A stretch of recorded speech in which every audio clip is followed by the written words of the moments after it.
हाँ, बात हम कर लेते हैं इंग्लिश लैंग्वेज पेडागोजी की। इंग्लिश लैंग्वेज पेडागोजी में कुछ इंपॉर्टेंट और जो ओपनिंग इंग्लिश लैंग्वेज के क्वेश्चंस हैं उनको हम लेते हैं जो आपके सिलेबस में गिवन है, ठीक है। फर्स्ट क्वेश्चन है, Which is true about the Creation distinctions of language learning and acquisition? Stephen Krashen आपको पता होगा। यदि हम सभी बोले कि लैंग्वेज लर्निंग की, मैं चाहती छुट्टी मार लेती कुछ भी बोल के, लेकिन मेरा मन नहीं मानता, जो है fact, Monday to Friday class लेनी है तो लेनी है। तो देखो, स्टीफन क्रेशन की बात करें तो स्टीफन क्रेशन ने जो सेकंड लैंग्वेज थ्योरी है वो दी थी, आपको पता होगा। हर कोई क्या कहता है कि जो फर्स्ट लैंग्वेज होता है वो अक्वायर की जाती है और सेकंड लैंग्वेज लर्निंग से आती है, लेकिन Stephen Krashen is a person जो कहते हैं सेकंड लैंग्वेज भी एक्विजिशन से आ सकती है, और उसके लिए वो 5 हिपोथेसिस जो है बताते हैं, ठीक है। हाँ, पढ़ ले अरविंद, उसके लिए वो 5 हिपोथेसिस बताते हैं। तो ये उसकी थॉट्स के बारे में पूछ रहा है, भाई कौन सी उसकी थॉट है कौन सी नहीं है। देखिए, acquisition take place in the formal context while learning is informal, ये उल्टा लिखा है। एक्विजिशन तो इनफॉर्मल होती है और लर्निंग फॉर्मल होती है, तो ये तो नहीं है। Learning is always subconscious, learning subconscious नहीं होती, लर्निंग कॉन्शियस होती है। लर्निंग कॉन्शियस होती है, एक्विजिशन सबकॉन्शियस होती है, ठीक है। Learning is having an understanding is much about the language while acquisition is making use of language in different context. And last year learning is implicit while acquisition is explicit. तो ये यही बात बोलता है कि जो भाई जो लर्निंग है having an understanding of much about the language while acquisition is making use of language in different context, कि ये कहता है कि जो acquisition है वो भी आप different context में यूज कर सकते हो और उससे भी आप अच्छी भाषा को सीख सकते हो। तो acquisition पर इसने जो है काम किया है। 5 हिपोथेसिस इसने दी है जिसके अंदर इसने इनपुट दिया है, मॉनिटरिंग दिया है, फैक्टिव हिपोथेसिस दी है। तो इस तरीके से इसने जो है 5 हिपोथेसिस दी हैं। सबसे पहले लैंग्वेज लर्निंग वाली की भाई लैंग्वेज है उसको एक्विजिशन से सीखा जा सकता है। फिर ये बोलता है कि लैंग्वेज को मॉनिटर करके सीखो, मॉनिटर वाला हिपोथेसिस उसने दिया है। फिर इसने 1+ वाला, जो यदि हम 3rd नंबर पे इसका जो बात कर लेते हैं, तो इसने इस प्रकार के 5 हिपोथेसिस दिए हैं। ये भी क्वेश्चन पूछ सकता है कि कौन सा दिया है और कौन सा नहीं दिया है। आपको जनरली याद रखना है, पहला है एक्विजिशन लर्निंग हिपोथेसिस कि लैंग्वेज को एक्विजिशन किया जा सकता है। दूसरा, लैंग्वेज को आप मॉनिटर करते हो, मतलब आप चेक करते हो कि लैंग्वेज बच्चे ने कितना किस हद तक क्या सीखा, आप खुद को जज करते हो, ठीक है। फिर इनपुट हिपोथेसिस, आप इनपुट देते हो, जितना आप इनपुट देते हो, इनपुट का मतलब जो बच्चे को पता उससे थोड़ा ज्यादा उसको सिखाया जाता है। फिर अफेक्टिव फिल्टर, फिर ये बोलता है कि नेचुरल प्रोसेस में लैंग्वेज आती रहती है। भाई लैंग्वेज तो एक नेचुरल प्रोसेस के अंदर आ जाती है, मतलब नेचुरली बच्चा सीखता रहता है। और फिर लास्ट में हमें कुछ अफेक्टिव फिल्टर देने पड़ते हैं, बच्चे को मोटिवेट करना पड़ता है। तो इन 5 तरीके से जो स्टीफन क्रेशन का बच्चा है वो लैंग्वेज को क्या है, एक्विजिशन से भी सीख जाता है। तो आपको ध्यान रखना है, हाँ मतलब आपका जो इंटेलेक्चुअल जो बच्चा है I+1 जो इनपुट हिपोथेसिस के अंदर होता है, तो ये 5 लेवल जो है इसने बोले हैं, आपको ध्यान रखना है। कई बार डायरेक्ट क्वेश्चन आ जाता है।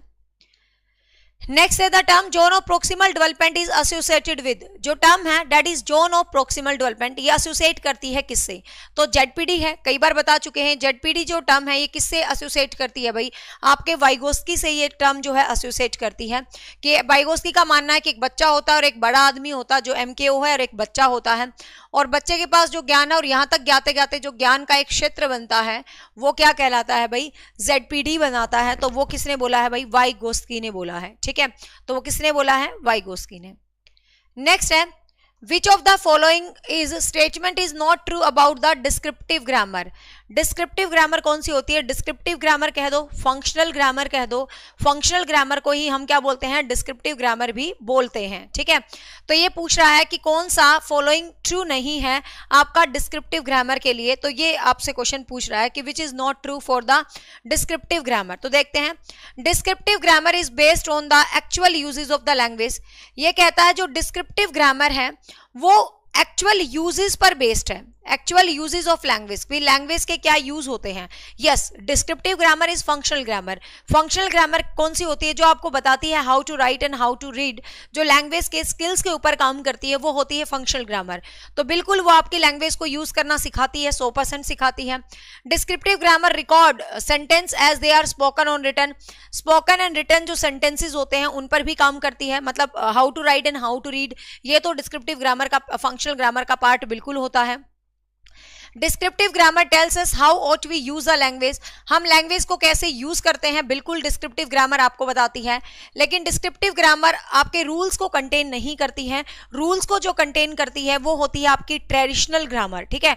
तो वो होती है आपकी ट्रेडिशनल ग्रामर होती है जो किसको कंटेन करती है भाई, जो आपके रूल्स या आप कह सकते हो जो आपके नियमों को कंटेन करती है, तो वो कौन सी होती है भाई, वो आपकी होती है ट्रेडिशनल ग्रामर। ठीक है, तो वो कौन सी होती है भाई, ट्रेडिशनल ग्रामर होती है जिसपे रूल होते हैं, रेगुलेशंस होते हैं, और उसको हम प्रेस्पेक्टिव ग्रामर भी बोलते हैं। ठीक है, तो इसी का अपोजिट, जैसे ये डिस्क्रिप्टिव है तो ट्रेडिशनल ग्रामर आपकी प्रेस्पेक्टिव ग्रामर कहलाती है। तो ये जो चीज होते हैं ये ट्रेडिशनल या प्रेस्पेक्टिव ग्रामर के अंदर होते हैं। तो आंसर क्या रहेगा भाई, डी। इसने पूछा था which is not related to descriptive grammar, तो डी रहेगा उत्तर। आगे चलते हैं। If students are consciously made aware of the grammatical rules and correct मतलब if students are consciously made aware of the grammatical rule, यदि बच्चे consciously grammatical rules के लिए बहुत ज्यादा aware हैं, ठीक है, एंड करेक्टेड फॉर वायलेंटिंग दैम, और वो उनको करेक्ट करने के लिए ग्रामर के रूल हैं उनको वायलेट कर देते हैं, मतलब ग्रामर के रूल को तोड़ देते हैं, तो the teachers is teaching the grammar, तो टीचर किस तरीके की ग्रामर को सिखा रहा है, मतलब जिसके अंदर वो ग्रामर के रूल्स की वैल्यू नहीं देते हैं, तो वो किस तरीके की ग्रामर है जिसपे टीचर ग्रामर के रूल्स को वैल्यू नहीं देते हैं। सिंपल सी बात है, तो फटाफट से बताइए। वो लिंग्विस्टिक है, लिंग्विस्टिक तो लैंग्वेज से रिलेटेड है, ठीक है। रिस्ट्रिक्टिव तो एक अलग ही चीज है, रिस्क्रिप्ट मतलब वो होना, एक होता है एक्सप्लिसिट होता है, एक इम्प्लिसिट होता है। इम्प्लिसिट होता है जो नेचुरली ऑर्डर में आप खुद ब खुद चीजों को सीखते चले जाते हैं, और एक्सप्लिसिट होता है जो आपको मतलब एक तरह से लर्न करवाई जाती है चीजों को तरीके से, ठीक है। तो यहाँ पर क्या वो ग्रामर के रूल्स को वॉयलेट कर रहा है, ग्रामर के रूल को तोड़ रहा है, तो इसका मतलब वो नेचुरल ऑर्डर में चीजों को सीख रहा है। तो कौन सी ग्रामर होगी भाई, इम्प्लिसिट ग्रामर वो जो है सीख रहा है, क्योंकि वो ग्रामर के जो रूल्स हैं, ग्रामर के जो नियम्स हैं, उनको वो क्या कर देता है, वॉयलेट कर रहा है, तोड़ रहा है, तो इम्प्लिसिट कर रहा है वो ग्रामर को। नेक्स्ट है माधुरी एंड एक्सपर्ट कुक। जो माधुरी है वो बहुत अच्छी कुक है, and listen to her friend on the phone and who explain to her the recipe of Hyderabadi biryani. Madhuri जो है बहुत अच्छी एक्सपर्ट कुक है, listen to her friend on the phone, वो अपनी दोस्त को फोन पर सुन रही है, और वो क्या कर रही है, उसको एक्सप्लेन कर रही है हैदराबादी रेसिपी, बिरयानी की रेसिपी एक्सप्लेन कर रही है। What processing strategy she applying, तो वो किस तरीके की प्रोसेसिंग स्ट्रेटजी को अप्लाई कर रही है जब वो इन रूल रेगुलेशंस को सुन रही है। मतलब उसकी फ्रेंड, मतलब सिंपल सी बात है, एक फ्रेंड है, एट द होल का उस फ्रेंड के पास कॉन्सेप्ट है, और उस एट द होल के कॉन्सेप्ट में आपको बिरयानी की रेसिपी बताई जा रही है, एक फॉर्मल जो सेंसेशनल कन्वर्सेशन हो रही है, तो इसको हम बोलते हैं टॉप डाउन अप्रोच, ठीक है। बॉटम अप अप्रोच के अंदर क्या होता है, छोटी छोटी भागों से ऐसे ऐसे ऐसे करके बड़े तक पहुंचना, ठीक है। ये जो मतलब एक छोटा सा पॉइंट है, उस छोटे से पॉइंट से फिर उसके हाई लेवल के पॉइंट तक जाना, this is called bottom up approach. और टॉप डाउन अप्रोच के अंदर क्या होता है, एट द होल आपके पास होता है, फिर एट द होल को ऐसे शॉर्ट करते हुए आते हैं, तो इसको हम बोलते हैं टॉप डाउन अप्रोच। तो माधुरी के पास एट द होल है, she having a lot of knowledge of the biryanis and recipes, and she giving the little recipe to मतलब हर फ्रेंड, ठीक है, थोड़ा ज्ञान वो अपने फ्रेंड को दे रही है। तो जब एट द होल आपके पास कुछ और उसमें से आप कुछ ऐसे थोड़ा थोड़ा देते हो, तो इसको टॉप डाउन अप्रोच बोलते हैं। थोड़ा थोड़ा है उसके आप ऊपर की तरफ बढ़ रहे हैं, तो उसको आप क्या बोलते हैं, बॉटम अप्रोच। टॉप डाउन मतलब टॉप से डाउन की तरफ आप आ रहे हो, ठीक है। तो आंसर क्या रहेगा भाई, बी रहेगा। नेक्स्ट है फंक्शनल ग्रामर मीन्स, जो फंक्शनल ग्रामर होता है वो कौन सी ग्रामर होती है, focus on the form of functions, वो फंक्शंस पर फोकस करती है, बिल्कुल करती है। Teaching grammar through the rules, rules के थ्रू जो है ट्रेडिशनल ग्रामर होती है, तो रूल्स बिल्कुल नहीं होता है इसके अंदर, ठीक है। वो मल्टीटास्किंग नहीं कर रही, जैसे एक बच्ची कह रही है वो मल्टीटास्किंग कर रही है, वो फोन पे बात करके खाना बना रही है, तो वो निशा शर्मा नहीं है, ठीक है वो मल्टीटास्किंग नहीं कर रही है। ये लैंग्वेज का चैप्टर है, लैंग्वेज के हिसाब से ही आंसर आएगा, तो वो अप्रोच यूज कर रही है। इंग्लिश में कोई मल्टीटास्किंग नहीं होता, मल्टीटास्किंग तो मेरी डिक्शनरी में होता है। मैं रोटी बना रही होती हूँ तब भी मैं कुछ मेरे को माइंड में चलता रहता है कि मेरे को आज की क्लास में क्या पढ़ाना है, और मैं अपनी पुरानी वीडियोस को कई बार खुद भी सुन लेती हूँ। तो मतलब this is kind of multitasking, तो हम औरतों में ही मिल सकती है, ये सीडीपी की पेडागोजी में नहीं मिल सकती, ठीक है। फंक्शनल ग्रामर तो फंक्शन पर डील करती है भाई, करती है, रूल्स को डील करती है, रूल्स को डील नहीं करती है functional grammar. Teaching grammar and vocabulary together, grammar and vocab को एक साथ सिखाती है। या teaching of grammar is not the focus, teaching of grammar is not the focus. तो देखो ग्रामर, देखो वैसे तो ग्रामर पर फोकस नहीं होता फंक्शनल ग्रामर का, नो डाउट, ठीक है, बट ये सिंपल है, focus on the form and function. तो पहले ही ऑप्शन के साथ जाएंगे कि ये फंक्शंस और फॉर्म पर क्या कर रही है भाई, फोकस कर रही है, सीधी सी बात है, फंक्शनल ग्रामर है, तो आंसर 1 ही करेंगे। आज इजी क्वेश्चन लिए, क्वेश्चन बहुत अच्छे लेवल के हैं मेरे पास, बट आज पहली थी तो पहली क्लास हमेशा इजी रखनी चाहिए। नेक्स्ट है, which learning theory believes errors are the part of language learning process. कौन सी लर्निंग थ्योरी है, ये कह रहा है कि विच लर्निंग थ्योरी, कौन सी अधिगम का सिद्धांत है, कौन सा ऐसा लर्निंग लैंग्वेज लर्निंग की कौन सी थ्योरी है जो ये कहता है आपको कि errors are the part of language, कि गलतियां करना भाषा का मुख्य रूप होता है। मतलब गलती तो हम करेंगे ही, गलती करना क्या होता है भाई, भाषा का मुख्य रूप होता है, वो आपको ध्यान रखना है। तो errors are the part of language learning process, तो ये कौन बोलते हैं, तो ये स्ट्रक्चरलिज्म बोलते हैं, ऐसा कुछ नहीं है सोनिया। ये स्ट्रक्चरलिस्ट कौन होते हैं भाई, जो करके सीखने और स्ट्रक्चर पर ज्ञान देते हैं। तो इन्होंने ऐसी कोई भी बात नहीं बोली है, ठीक है, तो स्ट्रक्चरलिस्ट ने ऐसी कोई बात नहीं बोली है। मतलब इंट्रैक्शनलिस्ट होते हैं अंत्य क्रिया करने वाले, अंत्य क्रिया करने वाले भी ये बात नहीं बोल रहे हैं कि गलतियां करो और आप सीखो, तो ये भी नहीं बोलते हैं। बिहेवियरिस्ट जो व्यवहारवादी होते हैं, व्यवहारवादियों का ये बिल्कुल मानना होता है कि आप एरर्स करो और आप सीख जाओ। और कॉग्निविस्ट जो संज्ञानवादी हैं, आपके कॉग्निज्म से रिलेटेड है। आप क्वेश्चन को ध्यान से सुनिएगा और समझिएगा। ये सेम क्वेश्चन आपको लर्निंग के चैप्टर में देखने को मिले, ये सेम क्वेश्चन आपको लर्निंग के चैप्टर में देखने को मिले, तो आप इसका आंसर कर दोगे व्यवहारवादी, क्योंकि व्यवहारवादी जैसे थॉर्नडाइक है, कहता है कि बच्चा एरर करता, गलतियां करता, सीखता है। लेकिन इस कॉन्टेक्स्ट को हम लैंग्वेज लर्निंग में पढ़ रहे हैं, ध्यान से समझिएगा, इस कॉन्टेक्स्ट को हम लैंग्वेज लर्निंग में पढ़ रहे हैं। और लैंग्वेज लर्निंग के अंदर सभी कोई भी व्यवहारवादी इतनी बात नहीं करता है लैंग्वेज की। व्यवहारवादी में तो लैंग्वेज लर्निंग की बात स्किनर वगैरह ने की है थोड़ी बहुत, है ना, और उन्होंने एनवायरमेंटल से बात की है। तो एरर करके सीखना कॉग्निज्म के अंतर्गत आएगा यदि आप इंग्लिश लैंग्वेज पेडागोजी की बात कर रहे हो, ठीक है। तो इंग्लिश लैंग्वेज पेडागोजी में एरर्स करके सीखना एक संज्ञानवादी जो इंग्लिश के साइकोलॉजिस्ट हैं वो बोलते हैं। लेकिन यदि यही सेम क्वेश्चन आपको लर्निंग के चैप्टर में आता है तो वहां पर आप कह सकते हो कि बिहेवियरिज्म वाले मानते हैं, जो व्यवहारवादी हैं वो कहते हैं कि एरर्स पार्ट ऑफ लाइफ है। लेकिन यहां पर लर्निंग के एस्पेक्ट में, लैंग्वेज लर्निंग के एस्पेक्ट में जो आपको ध्यान रखना है वो कौन है भाई, कॉग्निविस्ट है आपके। तो आंसर रहेगा डी। नेक्स्ट देखिएगा, विच one of the following is not the correct about the people with dyslexia. Dyslexia से ग्रसित एक बंदा है, उसके लिए क्या चीज सही नहीं है वो आपको बताना है। डिसलेक्सिया एक लर्निंग डिसेबिलिटी है जो कि रीडिंग से संबंधित होती है, रीडिंग डिसेबिलिटी है। They have the poor phonological awareness, उनके अंदर साउंड्स की बहुत ज्यादा अवेयरनेस नहीं होती। हाँ भाई नहीं होती, क्योंकि साउंड्स की अवेयरनेस नहीं होती तभी शायद वो सही पढ़ नहीं पाते, बट आगे ऑप्शन देखते हैं, क्या पता इससे बेटर हो। They can only copy the text from the black board, वो सिर्फ ब्लैक बोर्ड से ही टेक्स्ट को कॉपी कर सकते हैं, ठीक है।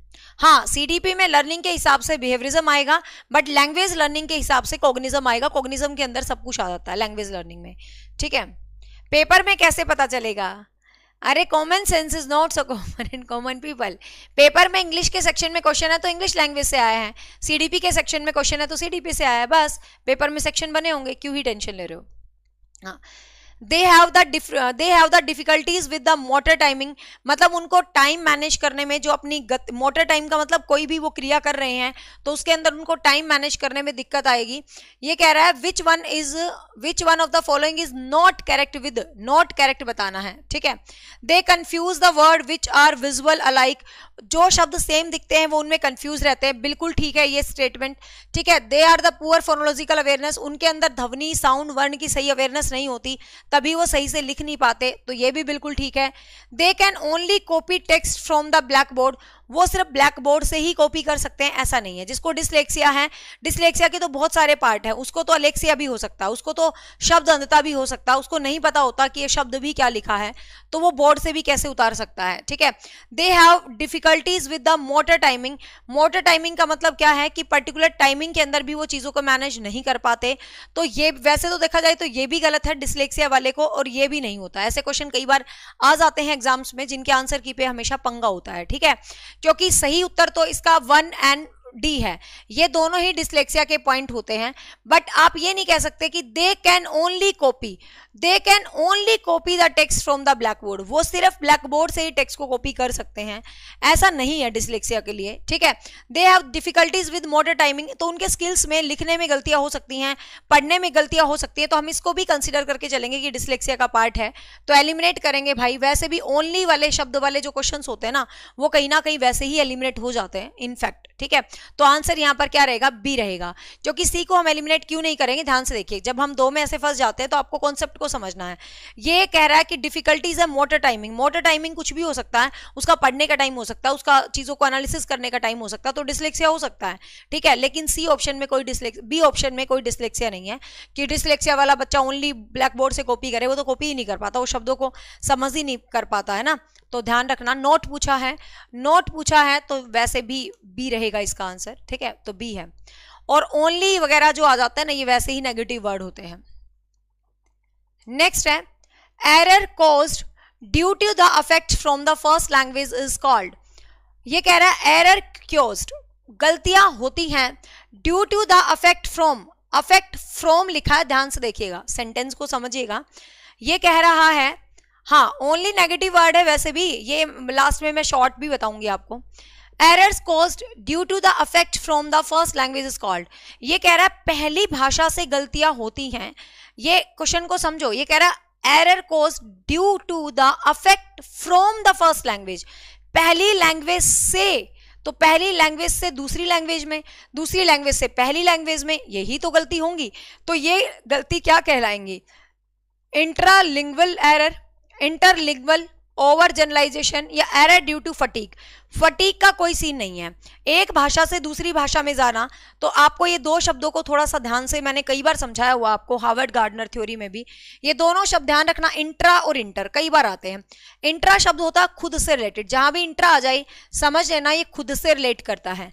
इंटर शब्द जहां भी आ जाए समझ लेना वो एक से ज्यादा, मतलब ज्यादा से रिलेट करता है, मतलब दूसरों से भी रिलेट कर सकता है। तो यहां पर ये क्या बोल रहा है भाई, ध्यान से समझो, यहां पर ये क्या बोल रहा है, error caused due to affect from the first language. तो पहली लैंग्वेज से गलतियां हो रही हैं, तो पहली लैंग्वेज से दूसरी लैंग्वेज में, मतलब इंटर लैंग्वेज का कॉन्सेप्ट आ गया। तो आंसर क्या आएगा भाई, इंटरलिंग्विज्म, ठीक है, आंसर क्या आ जाएगा, इंटरलिंग्विज्म एरर हो रहा है, जो कि first language from second language, common sense है। तो फर्स्ट लैंग्वेज से सेकंड लैंग्वेज में एरर्स हो रहे हैं तो इंटरलिंग्वल एरर बोलेंगे, और मैं खुद ही एरर कर रही हूं तो इंट्रालिंग्वल एरर बोलेंगे, ठीक है, मतलब आप खुद ही एरर कर रहे हो, मैं खुद ही एरर कर रही हूं, तो दैट इज कॉल्ड इंट्रालिंग्वल एरर बोलते हैं, ठीक है। तो आंसर रहेगा बी। नेक्स्ट है, in a language class learners are asked to role play on a topic such as using a menu of order food and cafe and restaurant and asking for the direction to the particular location, which skills of the focus through the role play। ये कह रहा है कि एक बच्चे एक role play कर रहे हैं, मतलब एक नाटक जो है कर रहे हैं, ठीक है, बच्चे एक तरह का रोल प्ले कर रहे हैं, बच्चे एक तरह का कोई नाटक वगैरह कर रहे हैं, और उस नाटक के अंदर वो क्या कर रहा है, learner are asked to role on the topics, वो किस टॉपिक पर रोल कर रहे हैं, as using the menu to order the food, कि वो एक मेन्यू कार्ड आपको दे रहे हैं और वो कहते हैं चलो आप उस फूड को ऑर्डर कर दो, ठीक है। Topic such as using the menu to order the food, तो वो मेन्यू कार्ड से फूड को ऑर्डर कर रहे हैं रेस्टोरेंट के अंदर, and directions to the particular locations, और पर्टिकुलर लोकेशंस के लिए आपको डायरेक्ट कर रहे हैं, which skills are focus through the role play.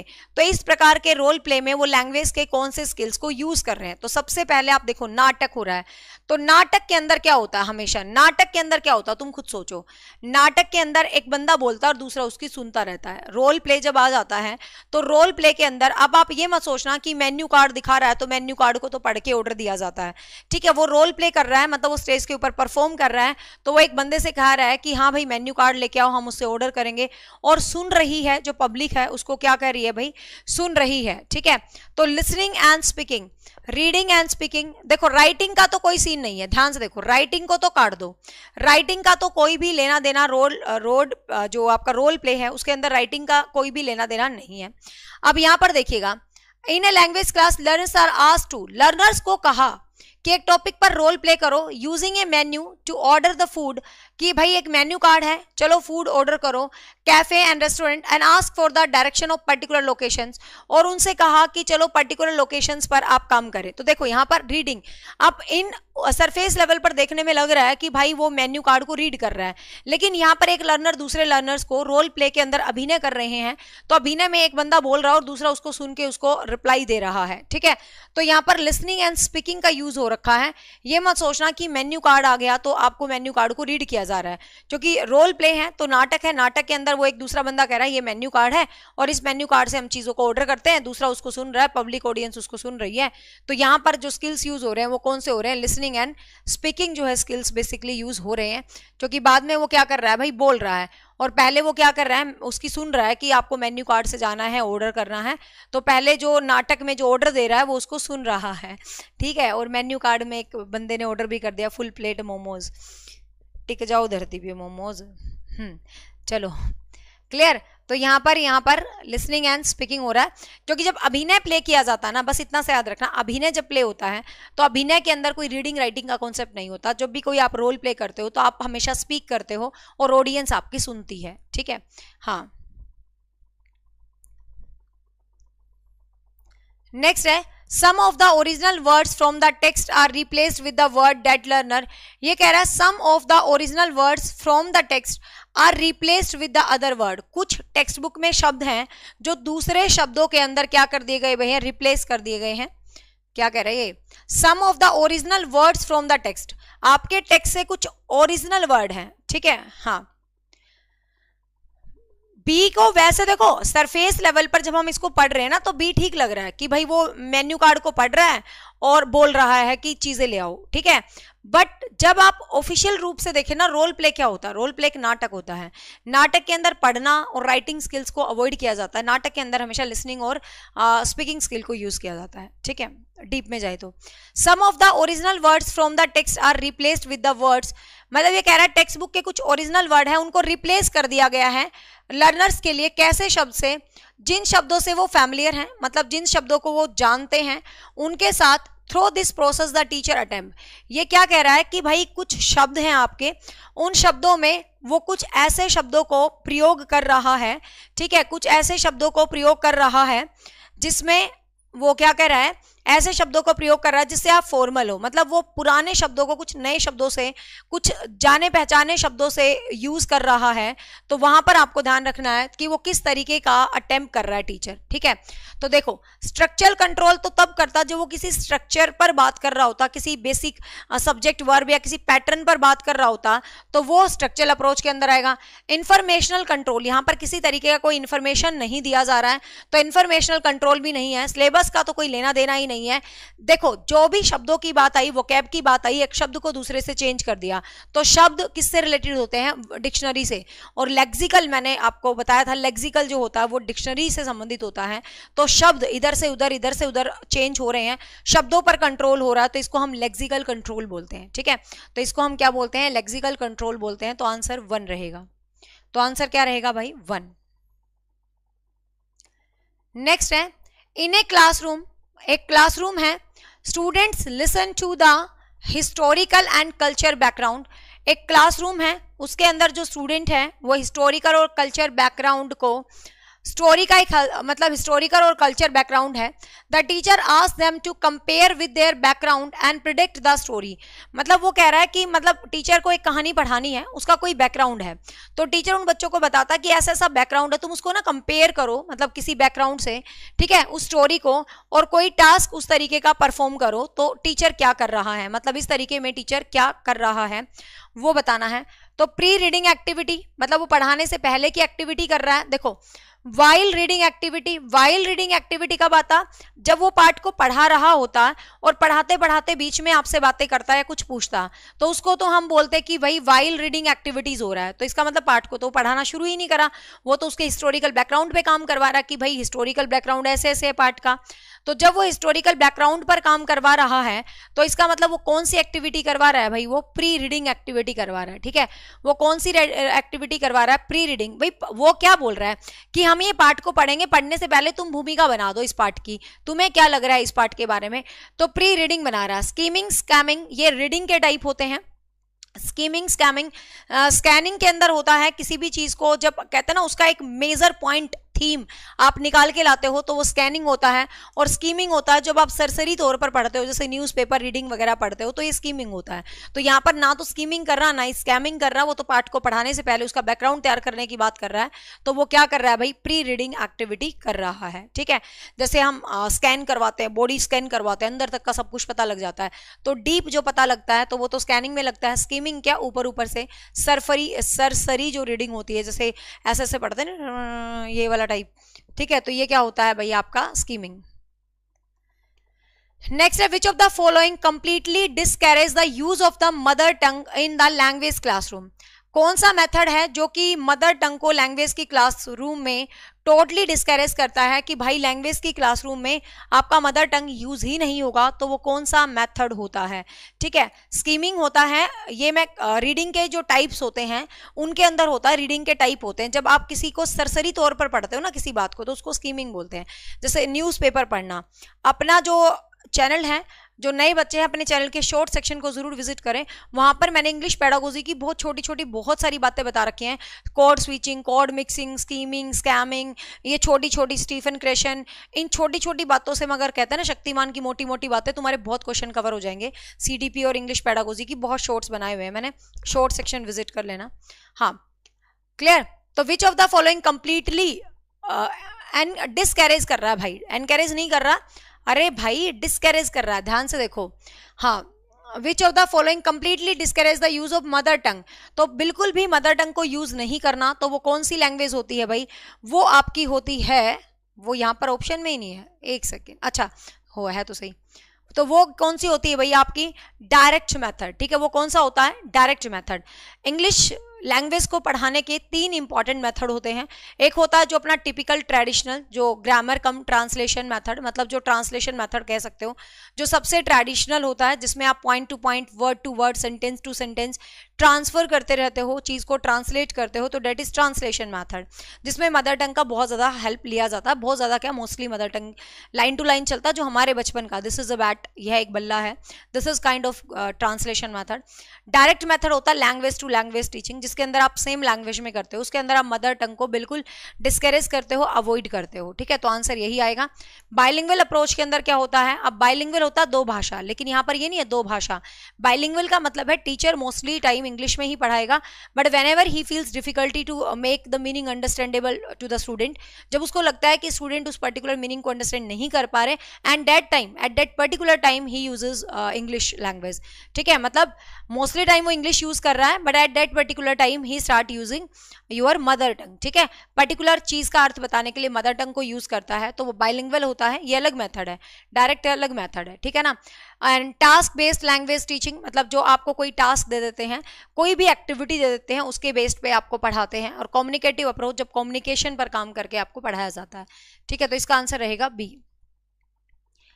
A teacher try to explore a child creativity, imaginations and classroom teaching, एक टीचर ट्राई करता है क्रिएटिविटी, इमेजिनेशन, क्लासरूम टीचिंग में। She encourage her student to write the script, वो encourage करती है उसके student को कि एक स्क्रिप्ट लिख दो भाई, तुम डायलॉग लिख दो, स्टोरी लिख दो, and using the language to create the meaning without the constraints of the constraint in of it reading to the true, of needing to be the true, which functions of the language is the use। मतलब वो कहती है कि भाई मुझे ये नहीं है कि तुम सच्चाई लिखो, but what ever you feel, वो अच्छी स्क्रिप्ट, अच्छे डायलॉग, अच्छी स्टोरी तुम लैंग्वेज को यूज कर करके लिख दो। ठीक है, तो इमेजिनेशन पावर अपनी यूज करो और चीजों को आप लिख दो, तो आपको ध्यान रखना है। ठीक है, तो इंफॉर्मेटिव होता, तो इन्फॉर्मेशन यहाँ पर कोई निर्देश या इन्फॉर्मेशन की काम नहीं है, कोई इंस्ट्रूमेंटल यहाँ पर राइटिंग नहीं हो रही है। रेगुलेटरी, रेगुलेट का मतलब होता है जब टीचर आपको कुछ कुछ निर्देश करता रहता है, ऐसे करो ऐसे करो, निर्देश करने के बाद जब आपको करता है तो वो रेगुलेटरी होता है, तो वो रेगुलेटरी भी नहीं है यहाँ पर। तो सीधी सी बात है, इमेजिनेटिव पावर का यूज हो रहा है, बच्चे अपनी अलग अलग इमेजिनेशन पावर से अलग अलग तरीके से चीजों को एनालिसिस करते हैं, चीजों को समझ रहे हैं, अपने हिसाब से लिख दो, क्लियर लिख रहा है, which is not related to truth, कि सच्चाई कोई जरूरी नहीं है भाई, आपको जो फील आ रहा है आप लिख दो। तो यहां पर आंसर रहेगा इमेजिनेटिव पावर यूज हो रही है। नेक्स्ट है, a language teacher access the teaching learning process throughout the sessions, clarify the student learning and understanding. This kind of assessment is called. ये कह रहा है एक लैंग्वेज टीचर है, असेस कर रहा है teaching learning process through out the session. आपको शब्द ही अपना आंसर दे देंगे. ये कह रहा है थ्रू आउट द सेशन, पूरे सेशन के दौरान स्टूडेंट और टीचर का क्लैरिफिकेशन चल रहा है. जब थ्रू आउट द सेशन चल रहा है तो सीधी सी बात है that is assessment for learning. ठीक है, जब थ्रू आउट द सेशन होता है तो वो क्या होता है, सेशन के दौरान जो भी एक्टिविटीज हो रही हैं तो वो क्या होता है भाई, वो असेसमेंट फॉर लर्निंग होता है. असेसमेंट ऑफ लर्निंग होता है सेशन के जो बाद होती है वो वाली. ठीक है, असेसमेंट एज लर्निंग के अंदर आप खुद अपने आप से ही अपने फ्रेंड्स के साथ एस्टिमेट करते हो तो वो वाला. तो यहां पर आंसर रहेगा सी. नेक्स्ट है, in which method does the learner first language plays a central role in the teaching. Teaching का वो कौन सा मेथड है जिसके अंदर जो फर्स्ट लैंग्वेज है, मतलब जो आपकी मदर टंग है, वो सबसे इंपॉर्टेंट रोल प्ले करती है. तो वो कौन सा मेथड है, कम्युनिकेटिव है. मदर टंग जब रोल प्ले कर रही है तो आपको पता है फर्स्ट लैंग्वेज जब रोल प्ले कर रही है, मदर टंग जब रोल प्ले कर रही है सबसे ज्यादा, तो वो कौन सा होता है भाई, ग्रामर कम ट्रांसलेशन मेथड. ठीक है, तो वो क्या होता है, ग्रामर कम ट्रांसलेशन मेथड होता है जिसमें मदर टंग सबसे मेजर रोल प्ले करती है. तो वो ग्रामर कम ट्रांसलेशन मेथड होता है. नेक्स्ट है, which one of the following is not the characteristic of language. Language की विशेषता कौन सी नहीं है. Language is symbolic. Yes, language is quite symbolic. Language symbol से मिलती है. आजकल तो आपको पता है, हाँ,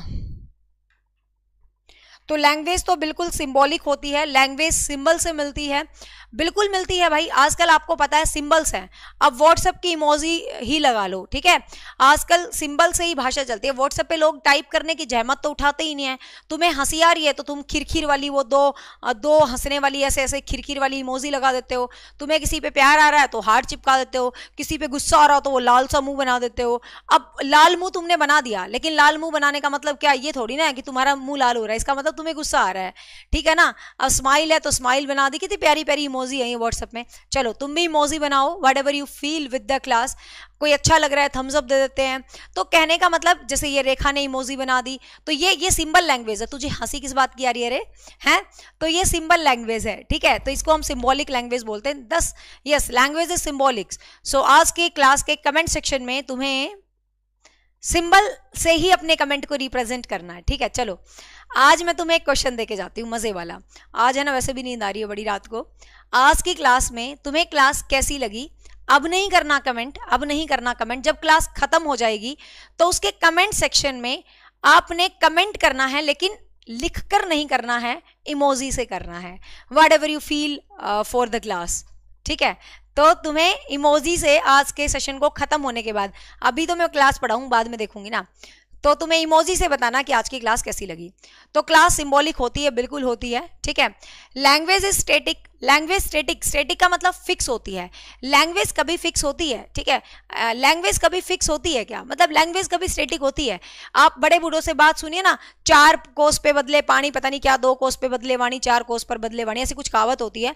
2 कोस पे बदले पानी, 4 कोस पे बदले वाणी, या 4 कोस पे बदले पानी, 2 कोस पे बदले वाणी, whatever it is, opposite हो सकता है कुछ भी. तो मतलब कहते हैं यार भाषा तो 2 कोस पर आकर बदल जाती है, तो भाषा कभी स्टैटिक नहीं होती है. ठीक है, लैंग्वेज इज सोशल. भाषा सामाजिक होती है, बिल्कुल होती है. लैंग्वेज सिस्टमैटिक, सिस्टमैटिक भी होता है और सिस्टम्स ऑफ सिस्टम्स भी होती है लैंग्वेज तो.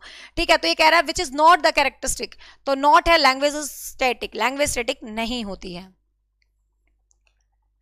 नेक्स्ट है, children informal interactions, friendship, relationship with the others in their community in based on the which language. एक बच्चा है, उसकी इनफॉर्मल मतलब औपचारिक रूप से उसकी दोस्तियां हो रही हैं, उसके रिलेशनशिप्स हो रहे हैं अपनी कम्युनिटी के साथ, तो वो किस प्रकार की भाषा उसके अंदर जो है बेसिकली वो यूज करेगा. तो वो किस प्रकार की भाषा जो है यहाँ पर बच्चा यूज कर रहा है, तो वो अकोमोडेशन कर रहा है, वो असिमिलेशन कर रहा है, वो लैंग्वेज सोशलाइजेशन कर रहा है, या अनकल्चरेशन कर रहा है. अनकल्चरेशन का कोई सीन नहीं है. अकोमोडेशन होता है जब वो कुछ नया ग्रहण करता है. अकोमोडेशन होता है जब वो कुछ चेंज करता है. ठीक है, और यहाँ पर असिमिलेशन होता है जब वो कोई असिमिलेट कर रहा है अपने अंदर, वो तो मजे से एक दूसरे के साथ खेल रहा है, तो समाजीकरण हो रहा है उसका, सीधी सी बात है.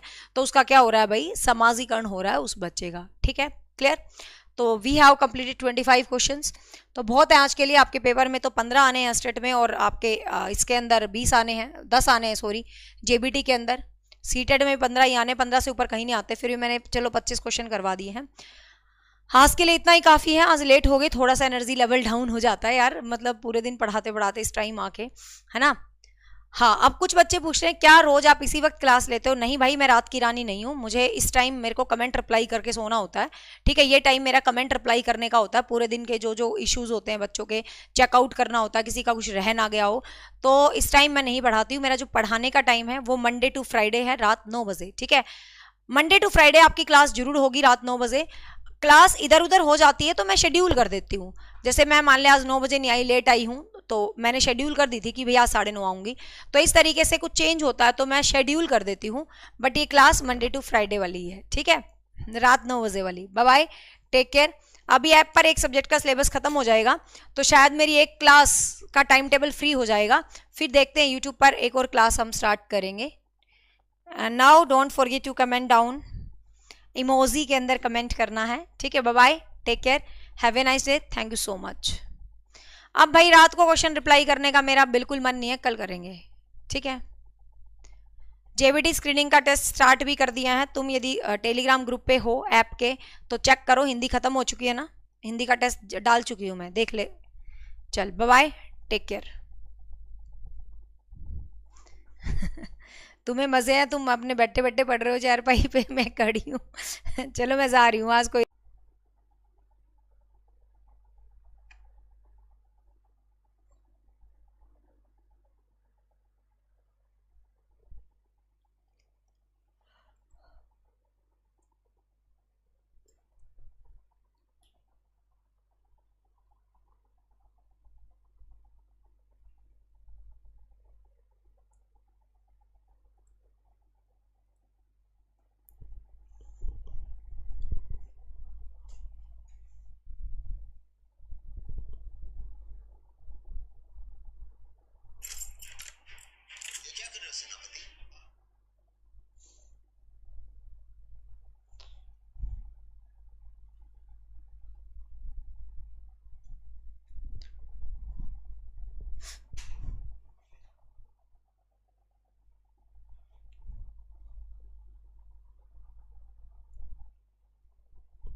हाय everyone, good evening, hope you all are fine.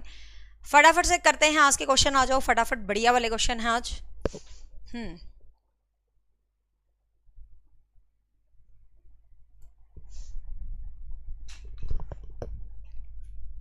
सो रात 9 बजे अपना सीरीज चल रहा है जो कि आपके एग्जाम तक चलता रहेगा। इसके अंदर हम जो क्वेश्चन डिस्कस कर रहे हैं वेस्टेड 2024 and main target JBT screening exam 2024 हैं।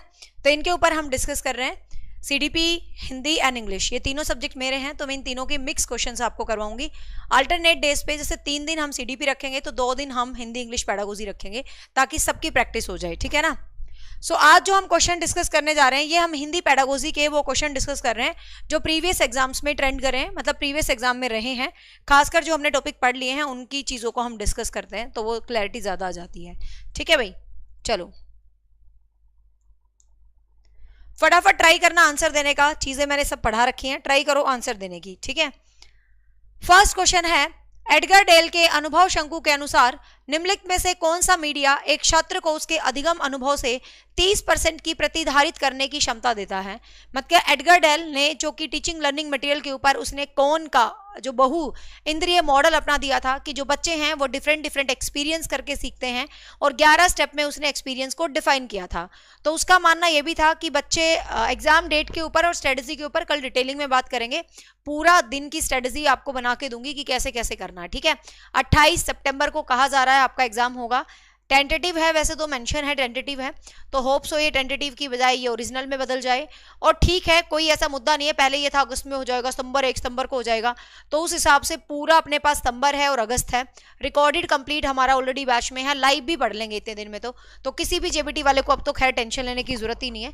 ठीक है, 28 सितंबर बहुत दूर है, अभी आराम से तैयारी हो जाएगी, ढंग से करोगे, साइड में जल्दी जल्दी करोगे तो ठीक है। तो एडगर डेल के शंकु के आधार पर आपको बताना 30% जो विजिबिलिटी है वो किससे रिलेटेड होगी।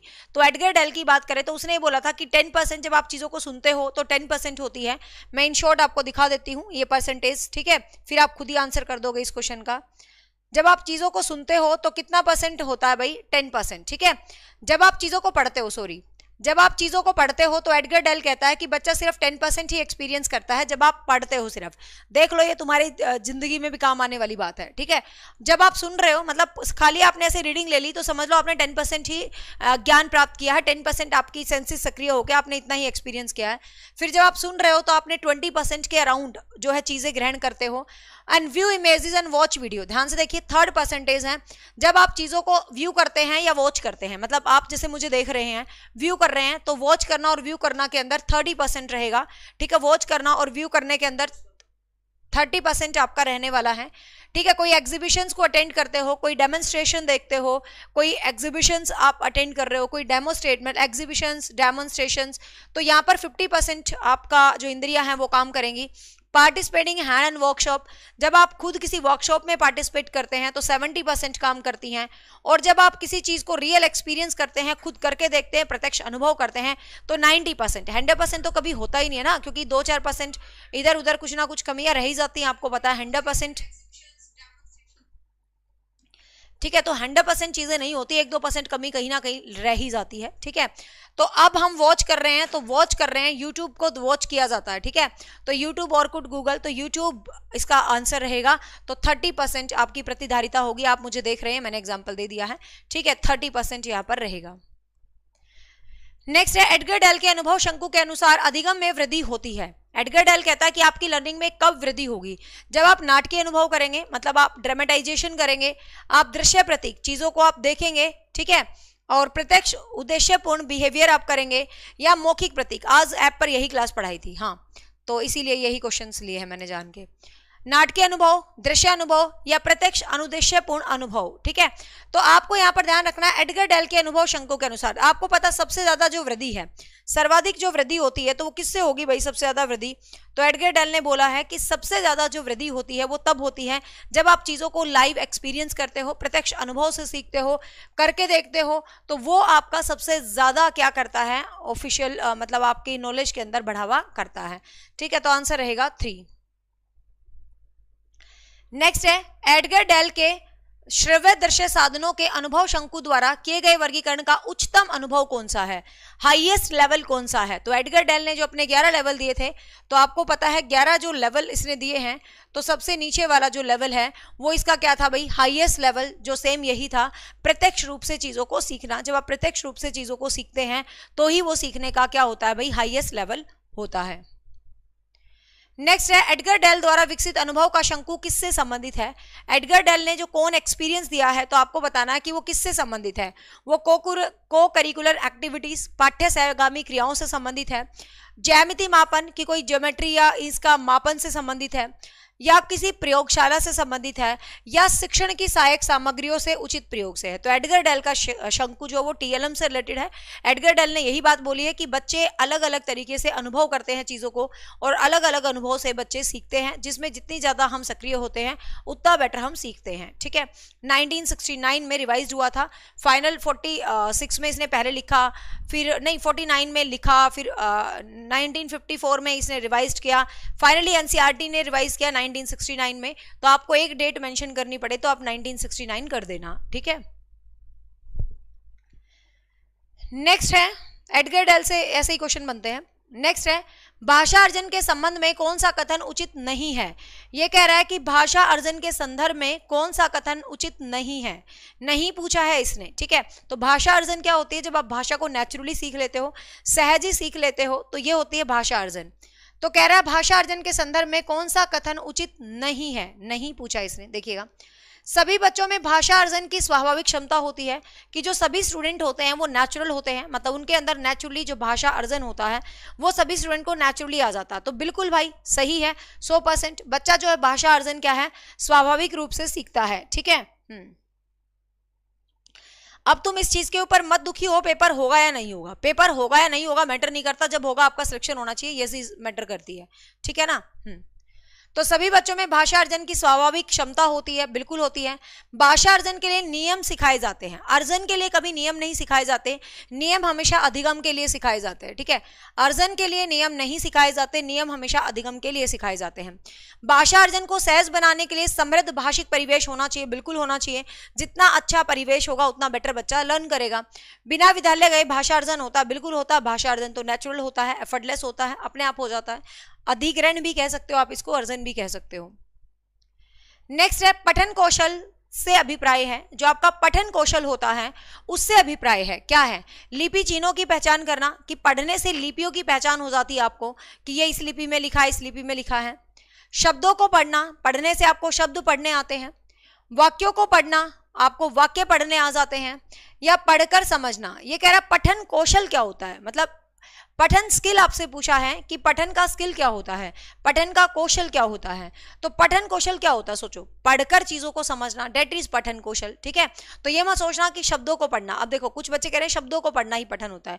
हाँ, वाक्य को पढ़ना पठन कौशल का सबसे बेस्ट वे होता है, वाक्य पढ़ने से पठन कौशल शुरू होता है, दैट इज डिफरेंट थिंग, है ना।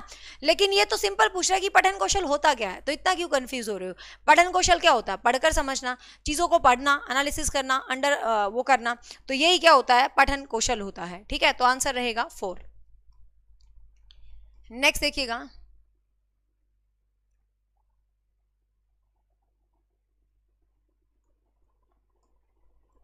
ये कह रहा है उच्च प्राथमिक स्तर। उच्च प्राथमिक स्तर की बात करें तो 6 to 8 क्लास होती है। ठीक है, प्राथमिक स्तर की बात करें तो 1 to 5 क्लास होती है, और उच्च प्राथमिक लिखा है तो 6 to 8 क्लास होती है। ठीक है, तो ये कह रहा है कि उच्च प्राथमिक स्तर पर भाषा के लिए कौन सी उपयोगी नहीं है। ठीक है, तो उच्च प्राथमिक स्तर के लिए भाषा के लिए कौन सी उपयोगी नहीं है।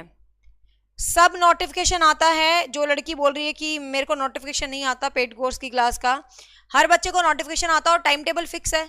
10 से 11 हिंदी पेडागोजी होती है, 11 से 12 साइकोलॉजी होती है, 12 से 1 रीजनिंग होती है, 1 से 2 हरियाणा जीके हैं, फिर आपका मैथ्स और ईवीएस शाम को होती है। फिक्स होता है टाइम टेबल, कोई चेंज होता है तो टेलीग्राम पर बता दिया जाता है। ऐप का टेलीग्राम ज्वाइन करके रखे, कोई डाउट ही नहीं आएगा। ठीक है, तो पढ़ी गई कहानियों के समूह में नाट्य रूपांतरण, तो आपने कुछ कहानी पढ़ ली, फिर आपको कह रहे हैं इसका ड्रामेटाइजेशन कर दो, तो बिल्कुल भाई बड़ी क्लासेस के लिए कहीं ना कहीं सही है।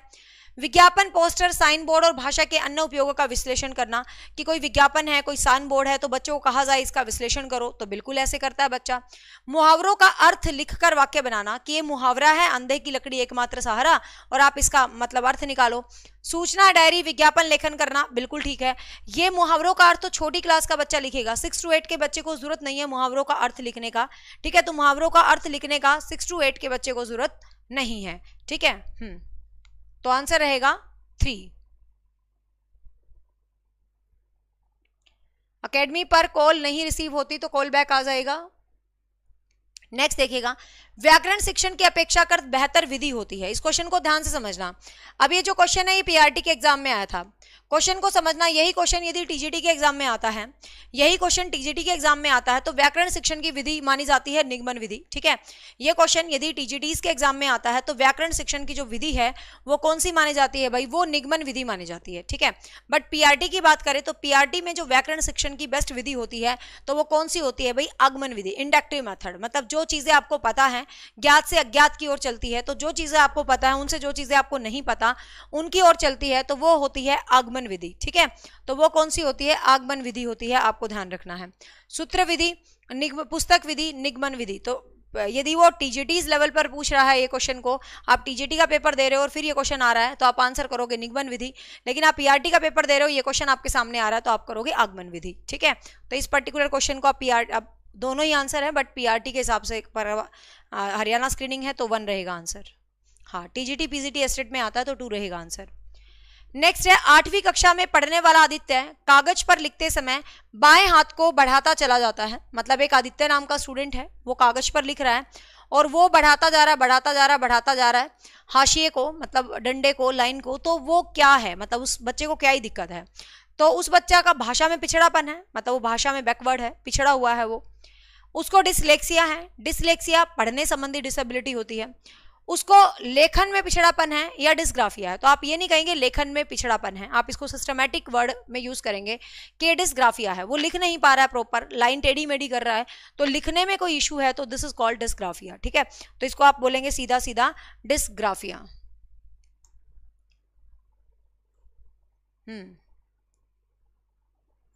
नेक्स्ट देखिएगा,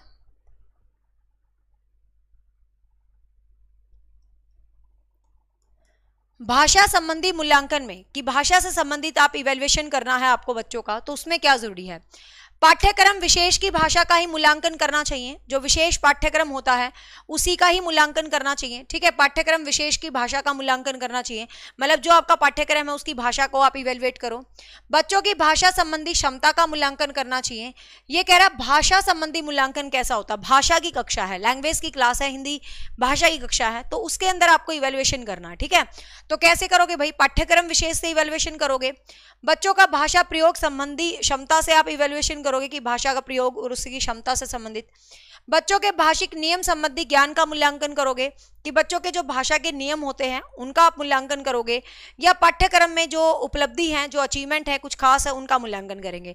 तो आपको पता है भाई भाषा की कक्षा है, तो सीधी सी बात है भाषा संबंधी बच्चा भाषा को कैसे प्रयोग कर रहा है, भाषा को कैसे सीख पा रहा है, इसका हम क्या करेंगे? इवेल्युएशन करेंगे। ठीक है, आंसर रहेगा 2। यस, वेरी गुड, शाबाश, सारे बहुत अच्छे पढ़ रहे हो। हाँ,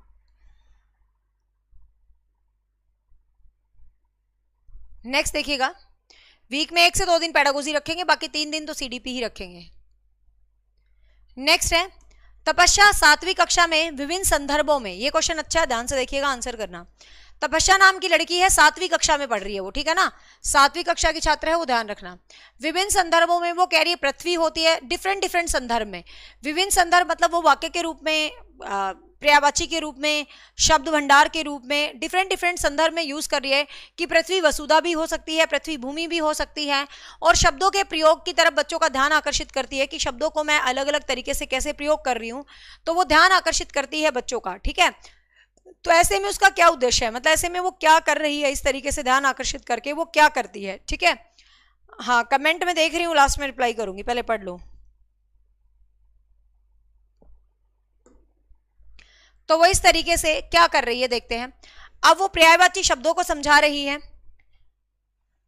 वो भाषा का व्याकरण का ज्ञान दे रही है बच्चों को, वो शब्द भंडार को बढ़ावा दे रही है, या वो हिंदी को बारीकियों के साथ समझने की कोशिश कर रही है। देखो अब ध्यान से इस क्वेश्चन को, ABCD छोड़ो, कोई ये वो BCD सोचो। देखो अब यहाँ पर ना तो वो पर्यायवाची शब्दों का यूज कर रही है, हाँ उस सरफेस लेवल पर देखने को लग रहा है वो पर्यायवाची शब्दों को यूज कर रही है, पृथ्वी, धरा, भूमि पर्यायवाची शब्द है, लेकिन वो 7वीं कक्षा की छात्र है। 7वीं कक्षा और पर्यायवाची शब्द हम 3री से 4थी कक्षा में पढ़ लेते हैं, तो अब वो पर्यायवाची शब्द तो सीखने की एटलीस्ट कोशिश नहीं कर रही है, बिकॉज पर्यायवाची शब्द 3री से 4थी क्लास में बच्चा पढ़ लेता है। ठीक है, तो वो अब वो विभिन्न संदर्भों में, अब जैसे भाषा का व्याकरण का ज्ञान यहाँ कहीं नहीं है, इसको छोड़ दो। ठीक है, इसको भी छोड़ दो। शब्द भंडार का विकास कर रही है, मतलब शब्द भंडार का विकास कर रही है। अब वो शब्द नहीं बढ़ा रही, ध्यान से देखो, विभिन्न संदर्भों में उसको यूज कर रही है, डिफरेंट डिफरेंट वेरिएबल्स में उसको यूज कर रही है, तो मतलब वो भाषा को बारीकी से एनालिसिस कर रही है कि भाषा को किस फॉर्मेट में कैसे इस्तेमाल किया जाता है। ठीक है, तो वो क्या कर रही है भाई, हिंदी का बारीकियों से इस्तेमाल कर रही है, हिंदी को वो बारीकियों से समझ रही है। तो आंसर क्या आएगा? 4 आएगा। यस,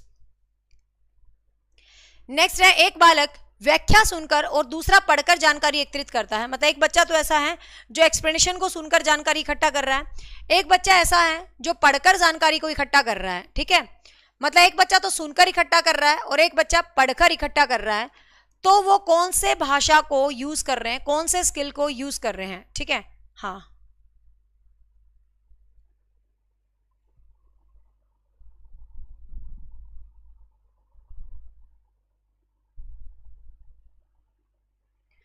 तो देखिएगा, अब वो क्या कर रहा है, वो एक तरफ तो व्याख्या सुन रहा है, ठीक है, एक तरफ सुन रहा है और एक तरफ पढ़ रहा है, तो सुनकर और पढ़कर, भाषा के 4 स्किल होते हैं आपको पता, सुनना, बोलना, पढ़ना, लिखना। तो सुनकर और पढ़कर आप क्या कर रहे हो, सुन रहे हो या पढ़ रहे हो, तो सुनकर और पढ़कर आप ग्रहण कर रहे हो, ठीक है। तो इसको हम क्या बोलते हैं, ग्रहणात्मक कौशल, ठीक है, इसको हम क्या बोलते हैं, ग्रहणात्मक कौशल। अभिव्यक्त का मतलब है जिससे आप प्रोडक्ट करते हो, तो प्रोडक्ट किससे करते हो, या तो आप अपने बातों को बोलकर बताते हो या लिखकर बताते हो। सीधी सी बात है, कभी ना याद रहे तो भाषा की डेफिनेशन बचपन से याद होगी, बोलकर और लिखकर प्रकट करना भाषा कहलाता है। बचपन से याद है ना भाषा की डेफिनेशन, बोलकर और लिखकर प्रकट करना भाषा कहलाता है। तो ये बोलना और लिखना अभिव्यक्त्यात्मक होते हैं, और ये सुनकर कर रहा, और ये क्या हो गए, ग्रहात्मक कौशल हो गए, ठीक है। उच्च प्राथमिक स्तर पर पठन कौशल विकसित करने का अर्थ क्या है, उच्च प्राथमिक स्तर है, सेम 6 to 8 क्लास है, वहां पर पठन कौशल को विकसित किया जा रहा है, तो क्या होगा ये आपको ध्यान रखना है। हाँ, यहां पर क्या होगा, वर्णमाला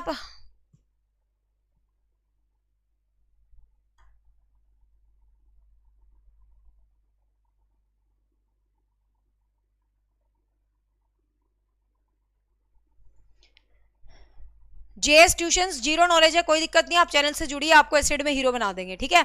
और फर्स्ट ईयर में देखो, वैसे तो सेकंड ईयर में देते थे एस्टेट, लेकिन अब एस्टेट लाइफ टाइम वैलिड हो गया है, तो कोई बड़ा मुद्दा नहीं है, अब एस्टेट आप फर्स्ट ईयर में दो, सेकंड ईयर में दो, सब चलेगा। क्योंकि एक चीज जब लाइफ टाइम कर दी तो मुझे लगता नहीं अब ये मुद्दा बनेगा, ठीक है। तो क्योंकि पहले सीटेट भी सेकंड ईयर में देते थे, लेकिन जब से सीटेट लाइफ टाइम वैलिड हुआ तो सीटेट कभी भी दो वैलिड हो जाता है। तो आप बीएड में हैं तो आप दे दो, कोई दिक्कत नहीं है, ठीक है। बाकी नोटिफिकेशन आने पर क्लियर हो जाएगा। उच्च प्राथमिक स्तर पर पठन कौशल विकसित करने का अर्थ क्या है, वर्णमाला पढ़ने की क्षमता, कि वर्णमाला पढ़ना, तो वर्णमाला तो बच्चे को पहले से ही आती है, ठीक है।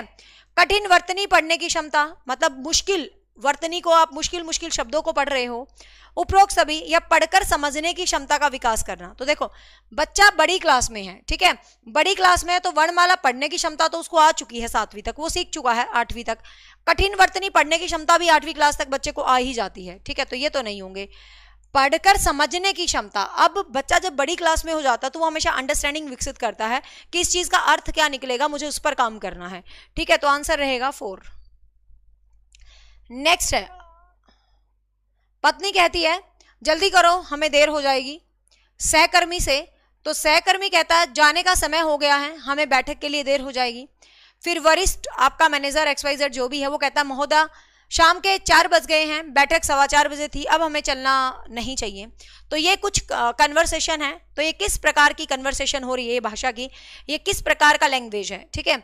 तो ये शुद्धतावादी लैंग्वेज है, तो यहाँ पर कौन सी करेक्शन करी जा रही है कि तू गलत है मैं सही हूँ, कोई शुद्धतावादी नहीं है जहां पर शब्द और उन पर जोर दिया जा रहा हो, तो ऐसा तो कुछ नहीं चल रहा है। स्तर विभिन्नता, मतलब डिफरेंट डिफरेंट लेवल यहाँ पर दिखा रखे हैं, तो कौन सा लेवल दिखा रखा है, उच्च लेवल, निम्न लेवल, ऐसा तो कुछ भी नहीं दिख रहा। सहकर्मी आपस में बात कर रहे हैं, ठीक है। मुहावरेदार, तो कोई मुहावरे का यूज तो यहाँ हो ही नहीं रहा है, तो इसको हम लैंग्वेज रजिस्टर बोलते हैं, ठीक है। ध्यान रखना, जब आप किसी पर्टिकुलर एरिया के अंदर, किसी कॉलेज के अंदर, किसी सोसाइटी के अंदर आपस में कलीग्स, अब इस तरीके से जब आप कन्वर्सेशन करते हो तो उस कन्वर्सेशन को हम क्या बोलते हैं, लैंग्वेज रजिस्टर बोलते हैं, ठीक है। तो लैंग्वेज रजिस्टर बोलते हैं, तो आंसर रहेगा 3।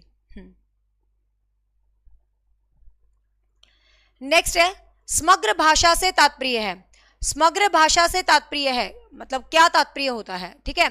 शब्दों और अक्षरों को तोड़ना और अक्षरों का संयोजन करना, अक्षर और ध्वनि को स्थापित करना, शब्दों को भाषा के समग्र टुकड़ों के रूप में समझना, या ध्वनि विज्ञान पर ध्यान केंद्रित करना। देखिए ये कह रहा है समग्र भाषा क्या होती है, समग्र एट द होल, पूरी, ठीक है। तो एट द, कुछ भी दिख नहीं रहा, इतना क्लियर दिख रहा है ना, तुम बावड़े हो, कह रहे हो कुछ नहीं दिख रहा है, अपना वो करो, क्या बोलते हैं, जैसे ये क्लास ऐसे चलती है ना, मैं सामने देखती हूँ, यहाँ रखती हूँ मैं, क्योंकि वहां तो स्क्रीन पे मुझे दिखता ही नहीं, वो यूं चलता है, जैसे हवा चलती है ना, यूं यूं उड़ता रहता है सामने वाला स्क्रीन, मुझे कुछ नहीं दिखता, मैं यहाँ हमेशा यही कमेंट पढ़ती हूँ।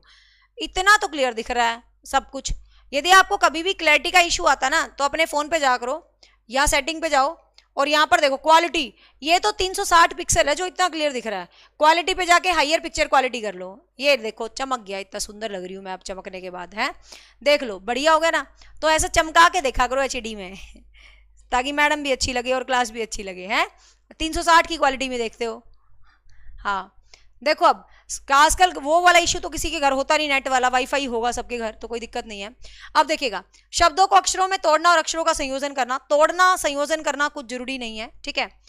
अक्षर ध्वनि संबंध स्थापित करना, ध्वनि से संबंध स्थापित करना क्या करेंगे हम, शब्दों को भाषा के समग्र टुकड़ों के रूप में समझना कि कैसे कैसे शब्द को भाषा के समग्र टुकड़े, मतलब उस शब्द को वाक्य के रूप में कैसे है, काल के रूप में कैसे है, क्रिया के रूप में कैसे है, तो सब कुछ ही समझना है। ठीक है, तो वो क्या है, सब कुछ ही आपको समझना है। तो आंसर रहेगा 3। ठीक है, आंसर रहेगा 3। चलो नेक्स्ट है, नेक्स्ट देखिएगा, अपने आरंभिक वर्षों में, मतलब अपने शुरू के जो वर्ष होते हैं, मतलब शुरुआती वर्ष, सबके घरों में बच्चे होंगे तो दीवारें बड़ी सुंदर बना रखी होंगी, एशियन पेंट और नेरोलैक पेंट की जरूरत ही नहीं है, घर की दीवारों को जब सजाना हो, बच्चों को पेंसिल दो और वो चला दो, भाई सजा देंगे बच्चों।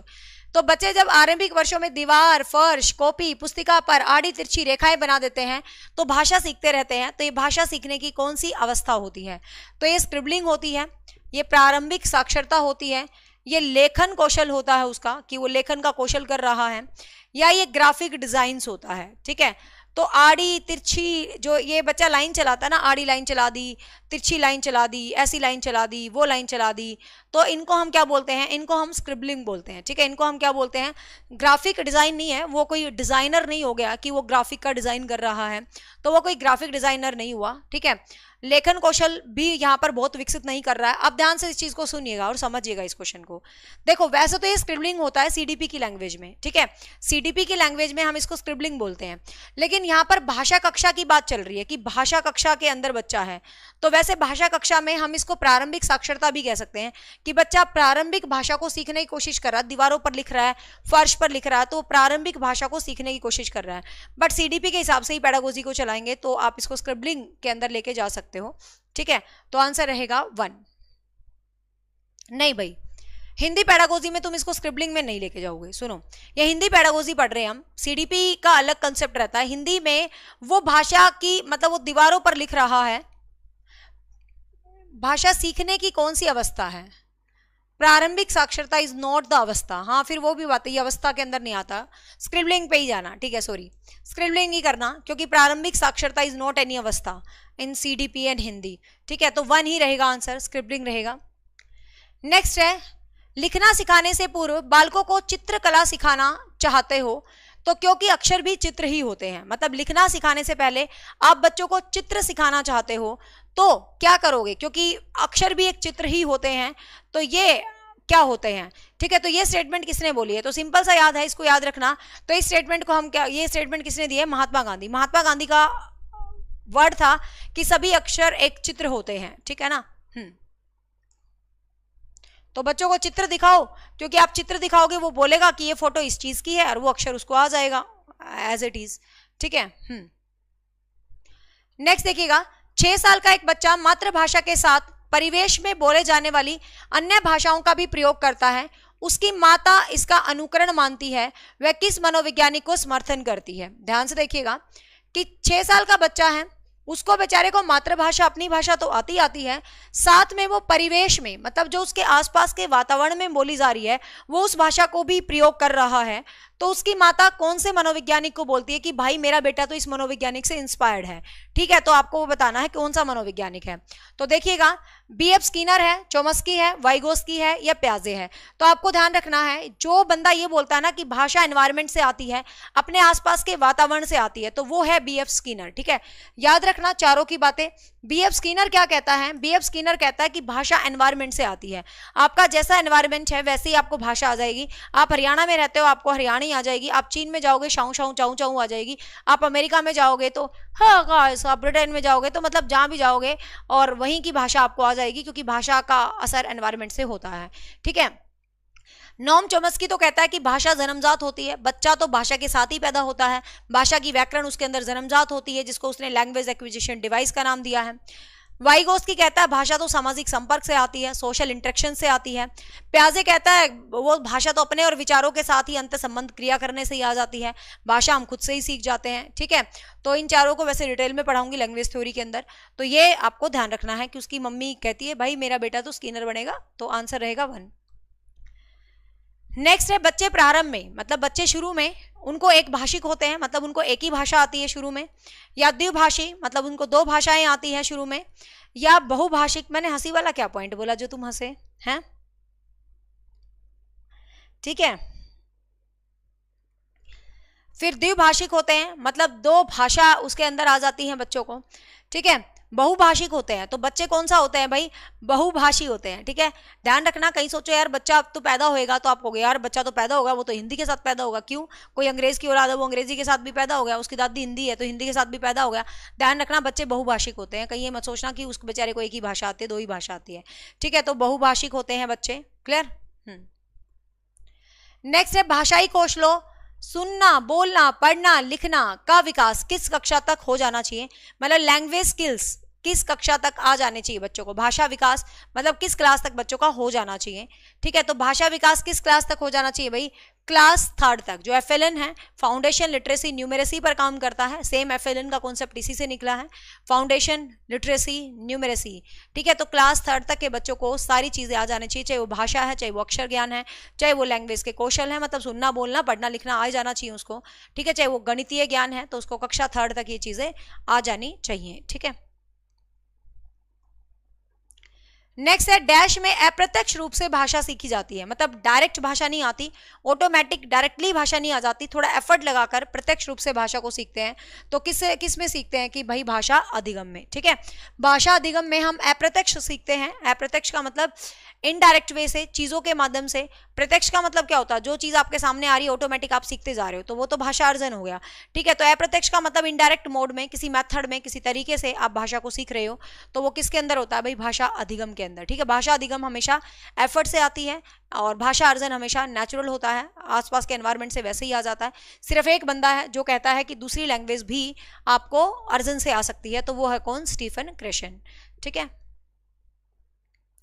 नेक्स्ट है सीखने के प्रतिफल क्या होते हैं, लर्निंग आउटकम्स क्या होती हैं, सीखने के प्रतिफल क्या होते हैं।